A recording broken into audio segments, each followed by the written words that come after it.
Right, hello my friends. Somebody commented the other day, but this is something I was going to do a while ago. This is Senran Kagura games tier list. I was going to wait until I could sort out getting one of the mobile games on an emulator, but then I realised there's actually two mobile games, and one of them I can't get because they shut it down. So this would have made it pretty much null and void anyway. So instead of those two games, which, let's face it, not many of us are going to play, I've included Valkyrie Drive and Kandagawa Jet Girls because Valkyrie Drive is basically the same as Senran Kagura, and Kandagawa Jet Girls has a crossover with this, and I think it's the producer's other game. So I got four tiers, so I've put S for Shinovi Versus, Bon Appétit, Burst, and Trash. So obviously, amazing, quite good, average, and then not worth playing.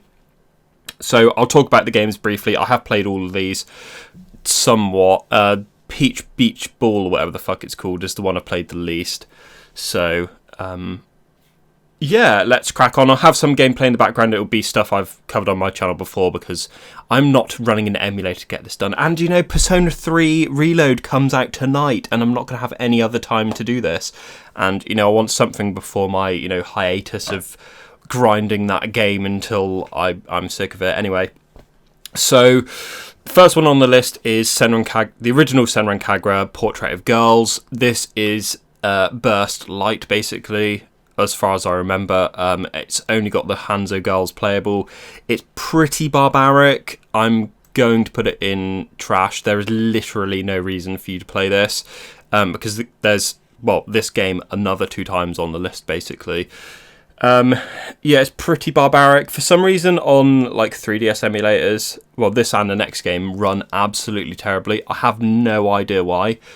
It's just one of those things. As a start for the series, it's actually quite good, but there's literally no reason for you to play this. So we'll go with the original Burst. I'm going to put it in average. So obviously it made the Heavy Joe Girls playable. It did tighten up a few things. It did make the game slightly better, but essentially doubled the content. The performance isn't great. If I recall, the 3DS version does actually play okay compared to emulated versions. I think there's just something wrong with the file or something. I have no idea, but yeah, when I've tried to play this many a times on my PC, it just tanks. But the 3DS copy's actually okay. I haven't really got much else to say other than it's a 2D, 2.5D side scroller, and I don't know, in some ways I do actually prefer it to Burst Renewal, which is kind of weird to say because at least it's got that feeling of it's not just the same game rehashed. I mean, it is, but it's also not, it's not reusing stuff from Shinovi Versus and Estival Versus to tell a prequel story. It just, I don't know, it just doesn't make sense, but whatever. Also, I am doing these in the order that, in the mainline order, basically. So, Senran Kagura 2, I quite like this. I'm going to put it in Bon Appétit, or A, because, that's the only picture I have in Britain brackets. So, it's pretty good, I'm not going to lie. There's something about it. It adds more playable stuff to it. So, obviously, there's 2 modes for Asuka and Homura. The Yoma's Nest gameplay is pretty good. The DLC for it is actually alright as well. I can't even remember if it makes Rin or Daidoji playable, but one of them's this 2D side-scrolling sort of... it reminds me of Flappy Bird in a way, where you have to dodge the ninjas because you're on this flying contraption. It's pretty weird. Yeah, some of the DLC is pretty hard. It adds a different challenge. The story mode is pretty good as well. So obviously it has Naraku and Kagura as additional characters in it. The enemies aren't just the same people over and over again. So if you're playing as Hanabi, is that her name? No, sorry, Hikage. Yeah, so if you're playing as Hikage, you haven't got Katsuragi as your main antagonist all the time. There's shadow versions of them as well, which is quite nice. And there's stages which you face more than one of them. which I think is pretty good. It obviously added a 3D element with the Yoma's Nest. Yeah, different weapons for different enemies, more Yoma enemies. Yeah, it's pretty fun. I quite like playing as Homura in this game. It's pretty solid. And also, I think it's the only game which has Daidoji and Rin playable from like on the disc. Other times, the action games they're like DLC or they're like added in updates. But also I can't remember. So Shinovi Versus, I'm going to put in A as well. I have no idea why it's lagging here anyway. So this is like the real game changer for it. This is probably like the thing that put it on the map. Lots of fan service in it. It doubled the cast and made them all playable from the start. You don't have to go through any rigmarole of having to complete a story or whatever. Actually, no, you do. I don't know why I said that. So to unlock Homura's Crimson Squad, you can just put in a code and unlock them from the start, or you can complete the other 3 stories, which, I don't know, should be a veteran at the game by that point. It's fun. It's very, very quick. It's kind of weird going from the 3DS games to this one, because the combat is like lightning quick. So many which makes it a bit goofy, I want to say. I think there's only 1 or 2 stages where you fight multiple bosses at once, so it's very much in the vein of like the 3DS games, the original 2 3DS games where it's like only 1 boss at a time, which I don't know, it's kind of weird. The characters got more personality with them individually as well, so it's not just like a team story. They've obviously got the Shinobi Girls hearts. The customization options are pretty great in this. It's got some features that aren't present in other ones, like it's got Murakumo's unique leopard print panties, or cheetah print panties, whatever you want to call them, which, I enjoy. I think that's probably my favourite one. Some of the endings are pretty funny. It's...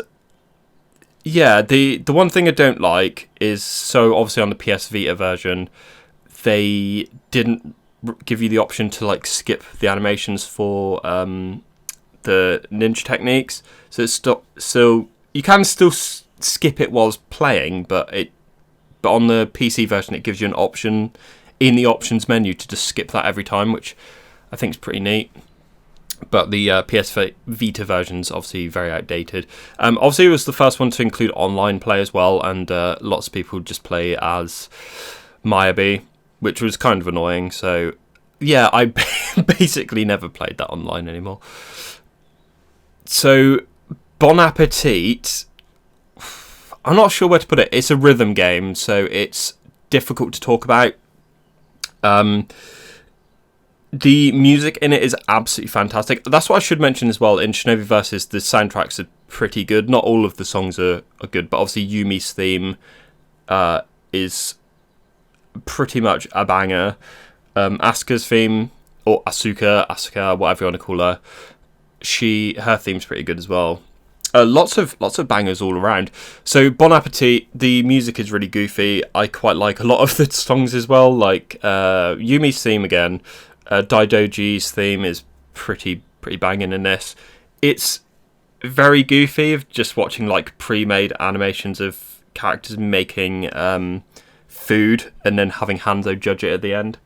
So I'm not sure really where I should put this. As a rhythm game, it's pretty basic. Hard mode is, well, something else. It goes like full ham.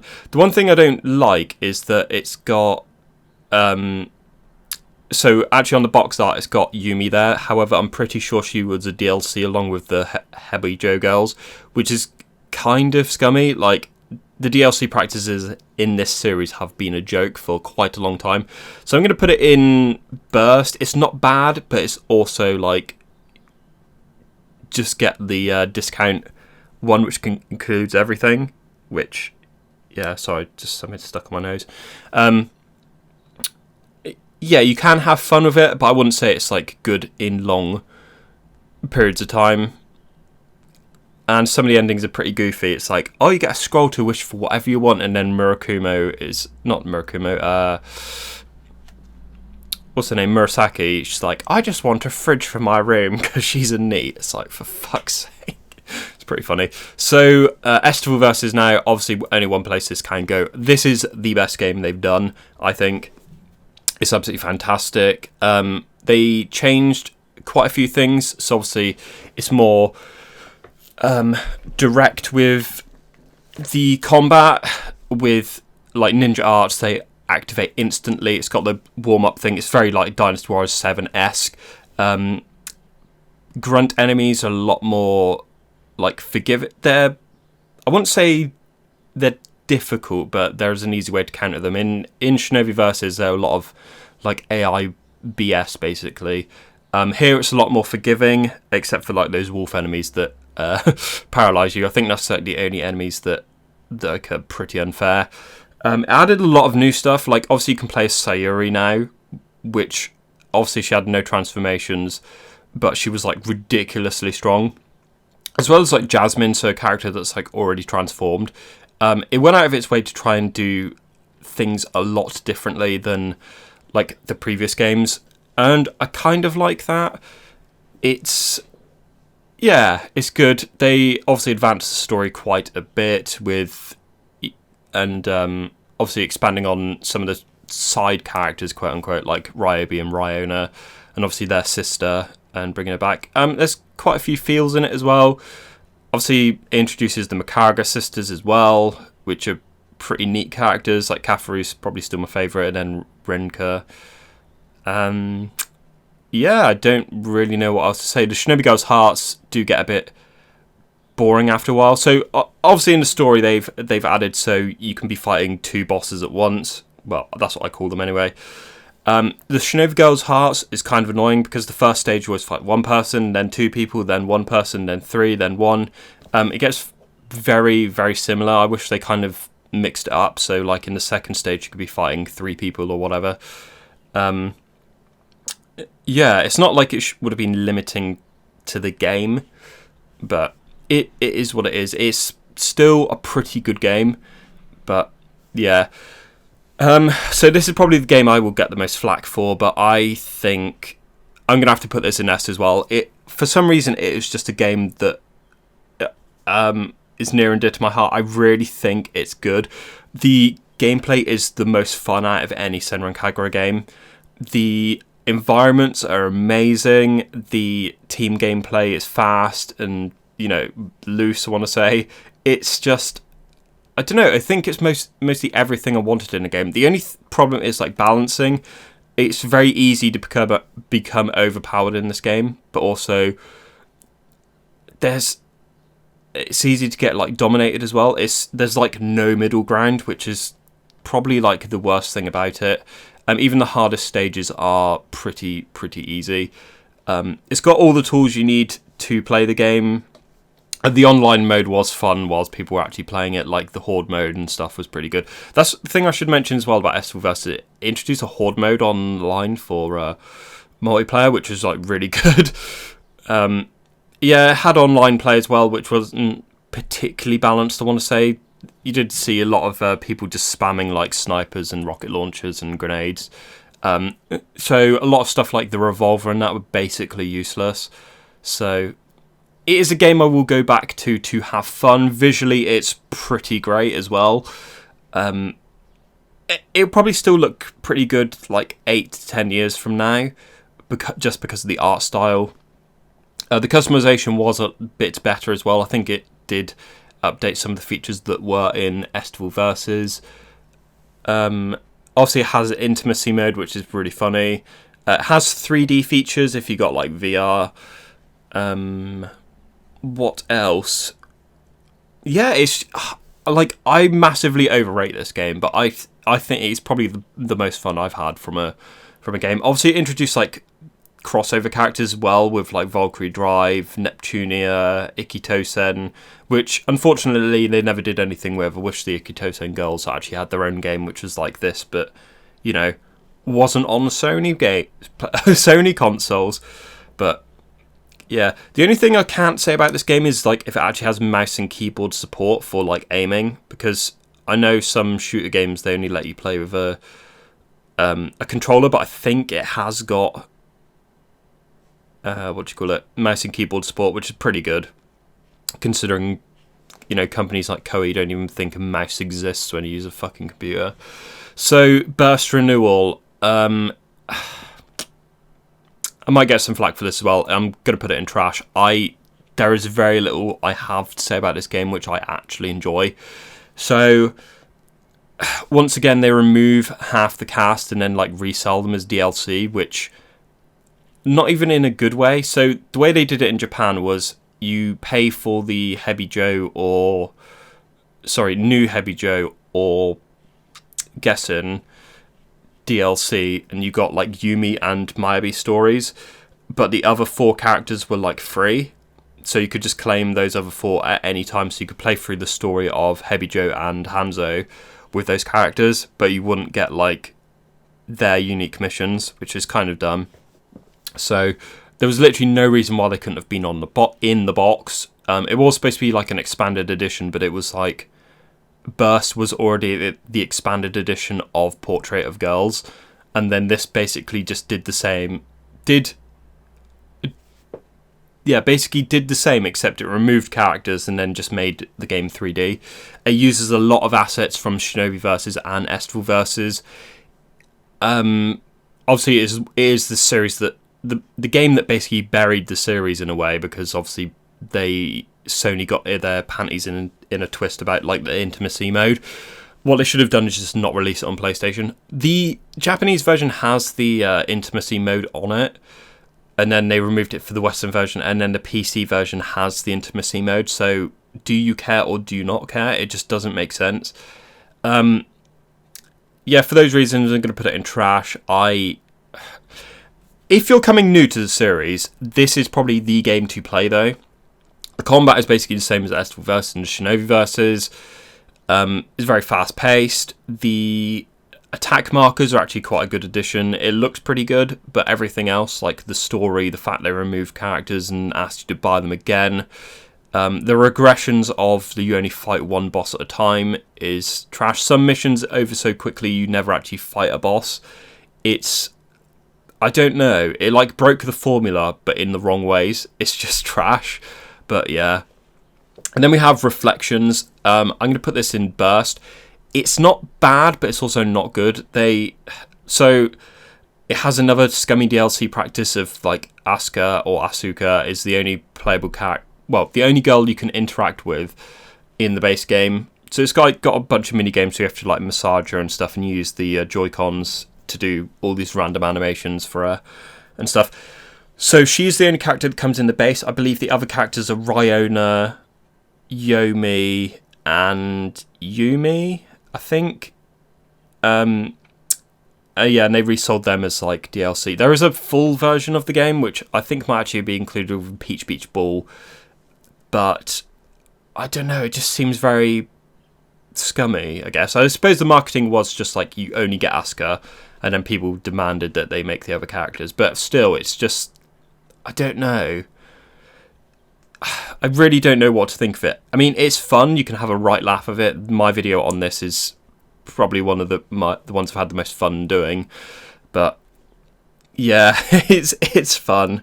But it's not like it's not bad, but it's also like not particularly great either. And then we have Peach Beach Ball. This is the one I've played the least. It's going to go in trash. I fucking hate this game. Like, it's pinball with no, like, pinball can be fun, but that is basically, from what I played of this game, all there is available. So it's only got, is it Murasaki, Yumi, Ryona, Yomi, and I think Asuka might be the other character that's available in this. I don't really have much else to say that other than I thought it was incredibly boring. I can't remember if I had a video on this that I put up on my channel and I deleted it, or I just never uploaded it. But there's very little I have to say about this game that I actually enjoy. If Senran Kagura wasn't dead after Burst, like honestly, this game killed it. I read some reviews for this and they were like, "Oh, it's amazing." I'm like, it's fucking boring. That's his greatest crime. It's just boring. Like, the story was pretty goofy from what I remember. So the whole premise is that Ryona has like a drug, or is it a potion that basically turns them into like animal girls, which is pretty weird. So this is probably the only game on here which I won't have any video footage of because I refuse to install it on my Switch. But there we go. Yeah, nothing else to say. I genuinely do not like this. If you like this game, more power to you. I'm sure you can have fun, but for me, I just fucking despised it. So, Valkyrie Drive. Now, I've been thinking about this game for a while, and how it was. It's very Shinovi Versus in terms of like style and some of the gameplay. A lot of the menus and customization is literally straight from Shinovi Versus. I don't know if the director is the same or the producer. I'm going to put it in A as well. I think it's pretty good. It's quite fun with like the giant enemies. The characters did play a lot differently than like Shinovi Versus. Obviously there were still the 3 tiers of attacks you could do, but it's more based on like aerial combat, and you could have different combos. So it's like triangle, triangle, square, or square, triangle, square. So some of the characters did have a bit more like depth to them that you had to learn. Viola has to be one of my favourite characters, along with Ranka, you know, the girl with the gauntlets. They were pretty decent. All the characters have their own fighting styles. What's her name? The big girl with the cleavers. She was pretty fun. There's a lot of crossover in this game with Shinobi Versus actors as well. What's her name? Kana Imagawa, I think her name was. She literally has the same voice as Yomi. Viola has the same voice as Katsuragi. The weird girl has the same voice as, is it Ryona, I think? I haven't replayed it in a while, but it was pretty good. The DLC character was absolutely amazing as well. Mirei Shikishima, I think her name was. Yeah, it's pretty fun if you like sort of more focused on character combos and you know, a bit more tightened up action instead of like the loose way it is in Senran Kagura. Obviously, it has got like stripping stuff as well. It's got a lot of similarities with Senran Kagura, basically. And then we have Kandagawa Jet Girls. I'm going to put it in Burst. So the reason I put it on here is because it has crossovers with Senran Kagura Girls. I played it. So for some reason, Ryona and Ryobi were available in my version, but I haven't bought any of the others. Or I'm pretty sure you're supposed to actually buy all of them, but whatever. The parallels also come in with like the Peach Beach Splash guns are in this as well. Like the models are exactly the same, although this is based on an anime, so it's kind of weird. You can have fun with it. It's very punishing in some of the stages, especially one of them. I think you end against the I can't even pronounce it. You know, the very tanned girls. Gairu, or whatever it is. You know, the ones that think they're Westerners and they work in like the old folks' home, and they there's one stage against them, and it is so punishing. If like you're not in the lead by the halfway of the first lap, you're not winning. The story is pretty stupid. You can have fun with it though, and the only other thing is like if you're way out in front of anybody, nobody's got a chance to catch up with you. The rubber banding in this game is basically non-existent. If you're behind, you're not catching up. If you're in front, you're not being overtaken. It's kind of dumb. It's like they didn't even read up on the manual of how like racing games work. The whole premise as well was like you can swap between driver and gunner and you can shoot other enemies, and it's like, but Crash Tag Team Racing did that better because there is actually rubber banding and the AI are actually a threat to you in that. Whereas here it's just kind of, they basically don't exist. But yeah. Right, actually, just as I was editing this video, I just remembered there's one more game which I've added. So that is obviously Neptunia X Senran Kagura Wars, which so there's a bit of controversy on my channel when I was covering this game. Initially, I kind of enjoyed it, and then I covered it again, and I deleted the video because the amount of toxic comments that I had about people basically being reduced down to women basically being treated as objects, and I actually hated that. So that sort of tainted my view of this game a little bit. It was okay. It's more of a Neptunia game than a Senran Kagura game. If you go to, well, the main reason I forgot about this is because I went to the Senran Kagura wiki, and this game's not listed at all. So this is like a time traveling one, a time traveling action game, which has the characters from Neptunia, and then also Senran Kagura. So you got Mayabi, Homura, Asuka, and Yumi in it. The combat is nowhere near as good as Senran Kagura in any sort of regard. It was kind of just a fun 3D action game. It was incredibly easy as well. This was when I still had a PS4 as well, and it basically died because I was playing this game. It was overheating and sounding like a fucking jet engine. Would I call this game trash? Probably not. But also, it's kind of weird because the producers of Neptunia as well were in conflict with Sony about censorship in their games, and they did nothing to combat it either. So it's like the crossover of like two series that had censorship and then literally did nothing about it and still put their games on PlayStation because, you know, our integral integrity is just, you know, basically gone out the window. You just want money. So I'm going to put it in burst. I'll put it there just to pretend we actually, you know, covered this game. So I can't have people at the end of the video saying, you forgot this game.